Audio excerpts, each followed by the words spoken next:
This is Ringler Radio, where you get all the latest news and information about settlement solutions, litigation, mediation, and structured financial security from Ringler, the largest and most experienced company of settlement consultants in the United States. Ringler has been helping injured people and their families since 1975. Ringler Radio is made possible in part by American General, Liberty Mutual, MetLife, Mutual of Omaha, New York Life, Pacific Life, and Prudential. Now join Ringler Radio host Larry Cohen.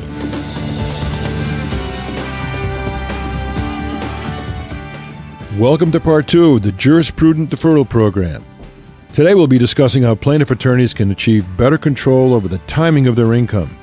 It's a very important show, I'm sure, for all plaintiff attorneys who might be listening. With us today is Phillip Krause, Managing Director of Strategic Planning here at Ringler. Phil manages our key strategic partner relationships and assists all of us with strategic business plans. Well, Phil, better control over the timing of income can be a big benefit to attorneys, that's for sure. And for example, with this JurisPrudent Deferral Program, lawyers can defer income from multiple cases easily and with transparency. So with that, walk us through the process with this concept of deferral and how it works for the average attorney. Sure. So in every case, there's what's called a deferral agreement, and there'll be an addendum in each case that will list out, how does the attorney want to defer their fee? Do they want to defer it in the form of a lump sum or quarterly payments? And that's really unique, again, to, this solution. The attorney can choose to defer on a short-term basis, lump sum payments, or they can choose to ultimately defer over quarterly periods. Typically our standard is 5, 10, and 20-year periods. Now, one of the unique things, as we just mentioned, is what we'll call the evergreen election, meaning the attorney has to designate whether or not they want to take income, and this allows them to actually time their income. So if they don't want to take income, the evergreen election states that the money would then continually defer, kind of move to the back of the ladder. And because this solution is 409A compliant, that means that it would defer to the back of the ladder, per that compliant status, and ultimately enable the attorney to just continue to defer those fees if they did not want to receive them. That's a really cool feature, because we've seen in some cases attorneys use this solution as a way to accomplish other goals. We've seen them couple it, with buyouts within their law firm, as well as with key man insurance planning. And it's just really created a lot of buzz and opportunity for them to do also some internal planning within the law firm as well. Yeah, a real creative opportunity for them to make some changes if they didn't think they could do them in the meantime with what currently is on the market. What about restrictions to any type of cases or types of law firms? Any restrictions on using this program? All types of firms can actually participate. And again, we do find that, firms that are looking to retain employees, that want to create that bonus pool, really like this as an ability, again, to offer a solution to their key man employees or the really valued employees without having to go through the hassle of all the qualified plan rules and regulations, as well as expenses and costs. So, again, we've seen a variety of firms, whether it be a sole proprietor to, a smaller, medium-sized firm to a large firm, all types have participated in this type of plan, and they all see different types of value, again, in the moving parts that are offered. And would it matter what kind of case is the underlying case in the situation where they're going to use this fee product? Yes, it does need to be based upon a contingency fee agreement. So as long as it's a contingent, fee, then what we would do is obviously recommend that we take a look at that agreement, because the language does need to reflect the standard language that would allow them to defer their fee. But as long as it is a contingency fee agreement, chances are we can most likely do a deferral using jurisprudence. Right. I think a lot of the plaintiff attorneys now are understanding that they need to go back and revise a lot of their contingency fee agreement language to project going forward to allow the deferral of their fee. It makes it a lot easier for them. So where is the money invested, Phil, when it comes into the bank, Bank Mellon? Where is the money invested, and how is an individual's portfolio actually chosen? I'm sure our lawyers are listening about that. Yep. So, again, there's a variety of what I'll call fixed income, international, and U.S. equity, as well as called real assets. So there's all different types of asset classes. And in the portfolio, it's predominantly low-cost ETFs like Vanguard, like iShares. We also offer what's called a stable value fund, as well as a money market. So if an attorney wanted to be very conservative, they could choose to be very conservative. If they wanted to be a little bit more aggressive, they could, again, move into an equity-type portfolio. But as I mentioned before, one of the really unique aspects of this are the different model portfolios ranging from conservative to aggressive.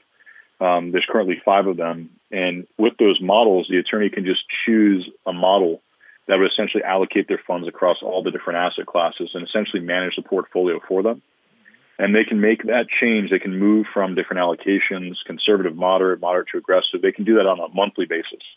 So as long as they do it, I believe it's 3 days before the end of the month, they can actually move that allocation and move those portfolios. That's a lot of flexibility that's not necessarily offered at with other solutions out there in the market, and it's also being done at no cost or no additional cost to the client. And of course, that was one of the other burning questions, the question of cost. I think you mentioned earlier, without the assignment, no assignment fee, and there are other issues that keep the cost down.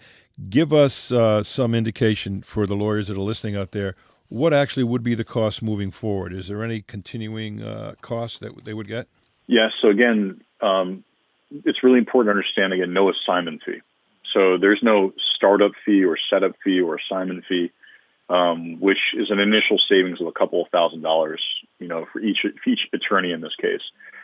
Because it is a single deferral agreement, meaning it's a one-time setup, there's also no additional fee in each case to defer each case. So as you know, unfortunately, every time you use an assignment, typically there's an assignment fee for each and every case. So again, no assignment fee, and there's no fee to defer each and every case moving forward.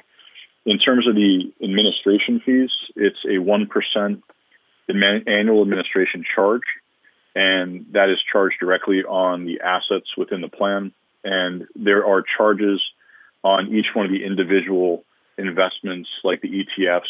And again, those are very low cost. So you're talking average fees of anywhere between, 10 to 50 basis points, 0.10 to 0.50.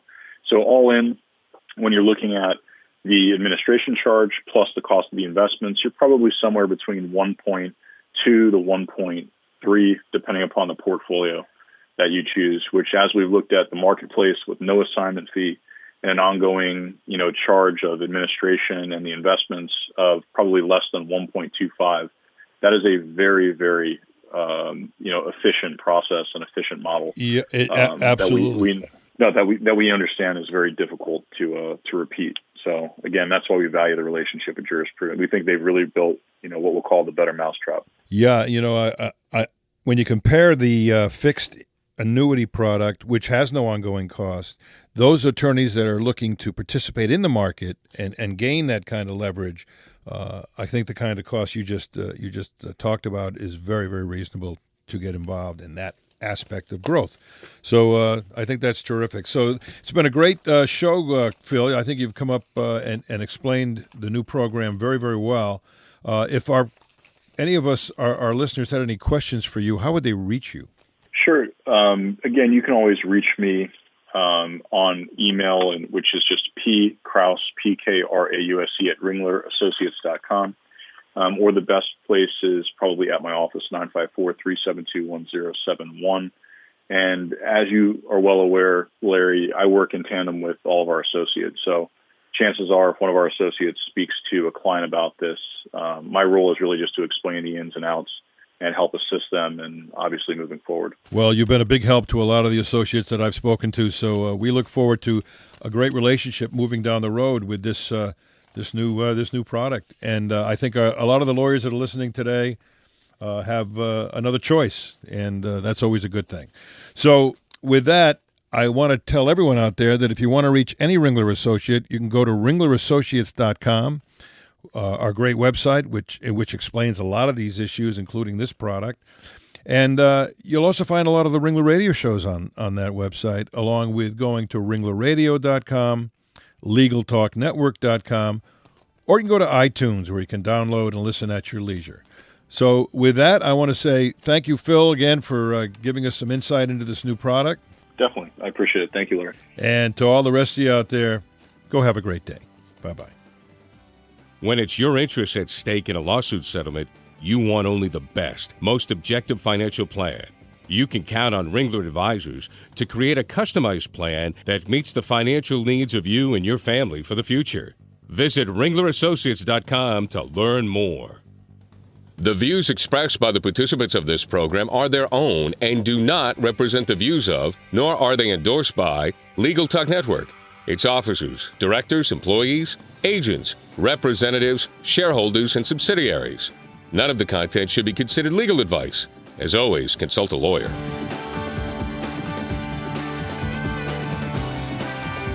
Thanks for listening to Ringler Radio, celebrating more than a decade of podcasting and over 2 million listeners.